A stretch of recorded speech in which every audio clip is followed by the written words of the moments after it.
in the part of the household, it is a capital.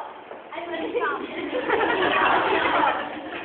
the part of the household, it is an income, while in the part of the affairs, it is an expense. And but every time the affairs uses these factor units, which is owned by the household, just for instance, the fair uses the land, he has to pay for the rent. And when the fair uses the labor, he has to pay for the wage. And the capital for the interest, and the entrepreneur is the profit. And the household will have the ability to buy. He has the purchasing power.